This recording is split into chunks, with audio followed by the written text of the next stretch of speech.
Hello everyone, myself Umesh Washne and welcome back to my YouTube channel.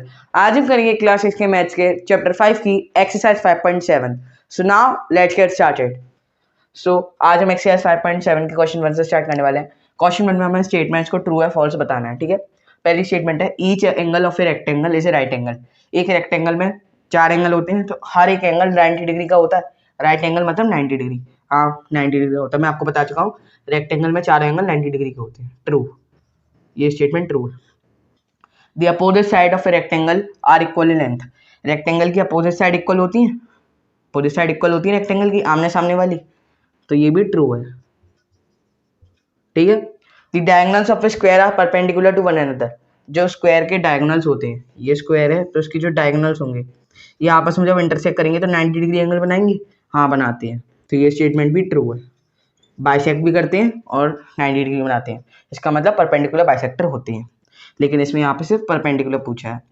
All the sides of a rhombus are of equal length. एक rhombus की चारों side equal होती हैं? हाँ, होती हैं। रोम्बस में ऑल 4 साइड्स इक्वल होती हैं, ठीक है। All the sides of a parallelogram are of equal length. No, parallelogram की अपोजिट साइड इक्वल होती है, ना कि चारों साइड। ये स्टेटमेंट फॉल्स है। फिर है the opposite side of a trapezium are parallel. देखो, पैरेलल में ट्रेपेजियम में जरूरी नहीं है कि दोनों pair of opposite side parallel हो। सिर्फ एक पेयर अपोजिट साइड पैरेलल होती हैं, लेकिन यहाँ पे मेंशन नहीं करा गया एक पेयर और 2 पेयर, तो इसका मतलब ये स्टेटमेंट फॉल्स है।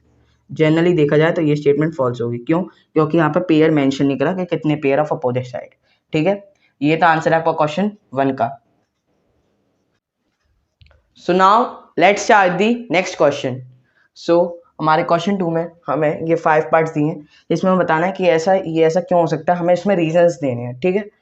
तो पहला पार्ट है a square can be thought of as a special rectangle. एक स्क्वायर को हम एक स्पेशल रेक्टेंगल क्यों कर सकते हैं।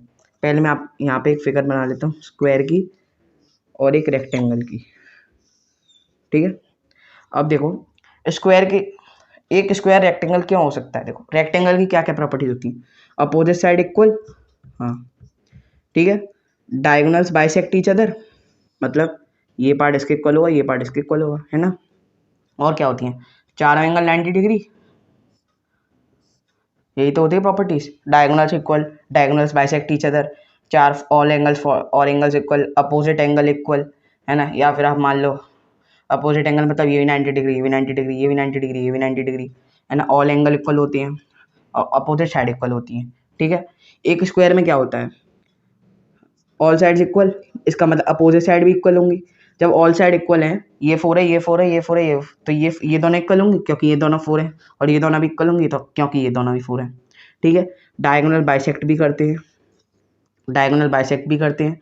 ऑल एंगल्स 90 डिग्री भी होते हैं, है ना। अपोजिट एंगल भी इक्वल होते हैं, ठीक है। ऑल एंगल इक्वल होते हैं, तो इसका मतलब एक रेक्टेंगल की सारी प्रॉपर्टीज एक स्क्वायर में आ रही है। एक रेक्टेंगल की सारी प्रॉपर्टीज एक स्क्वायर में आ रही हैं, तो इसका मतलब हम एक स्क्वायर को एक रेक्टेंगल कह सकते हैं। हम एक स्क्वायर को एक रेक्टेंगल कह सकते हैं।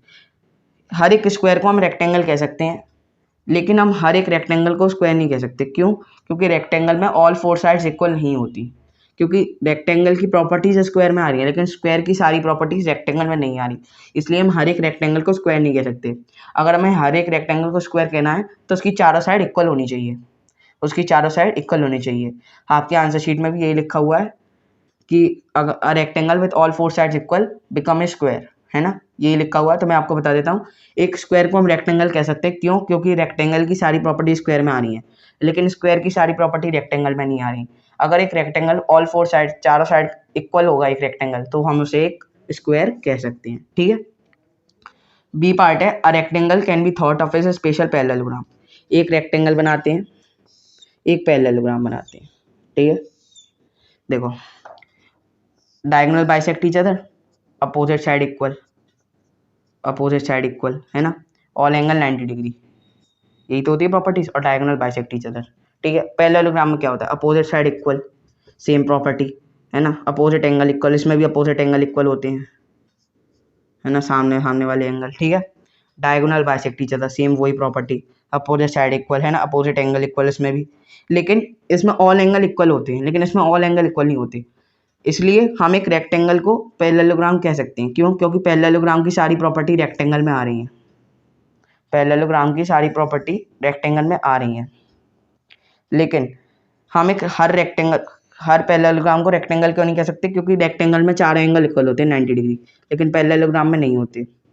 तो इसलिए हम रेक्टेंगल को पैरेललोग्राम कह सकते हैं, पैरेललोग्राम को रेक्टेंगल नहीं कह सकते।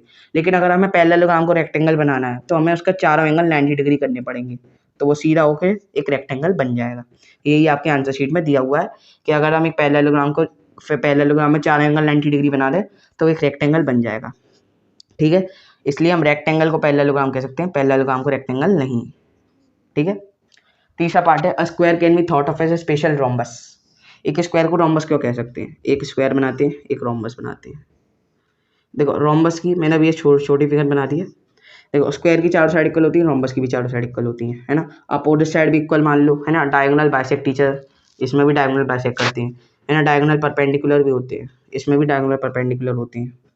लेकिन इसके चार एंगल 90 डिग्री होते हैं, इसमें चार एंगल 90 डिग्री नहीं होते। इसमें ऑल एंगल इक्वल होते हैं, लेकिन इसमें ऑल एंगल इक्वल नहीं होते, इसमें अपोजिट एंगल इक्वल होते हैं। इसलिए एक स्क्वायर को रोम्बस कह सकते हैं, लेकिन एक रोम्बस को स्क्वायर नहीं कह सकते। क्यों? क्योंकि रोम्बस की सारी प्रॉपर्टी स्क्वायर में आ रही है, लेकिन स्क्वायर की सारी प्रॉपर्टी रोम्बस में नहीं आ रही। अगर हमें एक स्क्वायर को रोम्बस कहना है तो उसमें क्या होना चाहिए? उसमें चार एंगल 90 डिग्री होने चाहिए। Each angle of a rhombus is 90 degree, then it will become a square. ठीक है, ई पार्ट की तरफ बढ़ते हैं। स्क्वायर रेक्टेंगल, ये रेक्टेंगल है, और parallelogram are all quadrilateral. Quadrilateral क्या होते हैं? Four sided polygon and closed polygon, है ना। ये आपका रेक्टेंगल हो गया, ये आपका स्क्वायर हो गया, और ये आपका पैरेललोग्राम हो गया। ऑल फोर साइडेड है, क्लोज्ड है। Polygons made up, closed polygons made up of only line segment, चारों सारे लाइन सेगमेंट्स बने हुए हैं और क्लोज्ड भी है। ठीक है, इसका मतलब ये सारे क्वाड्रिलेटरल है। ठीक है, square is also a parallelogram. एक स्क्वायर पैरेललोग्राम क्यों है? एक स्क्वायर बनाओगे, एक पैरेललोग्राम बनाओगे, और देखो इस पैरेललोग्राम में क्या होता है? Opposite side equal. स्क्वायर की चारों साइड इक्वल होती है तो अपोजिट साइड भी इक्वल होंगी, है ना।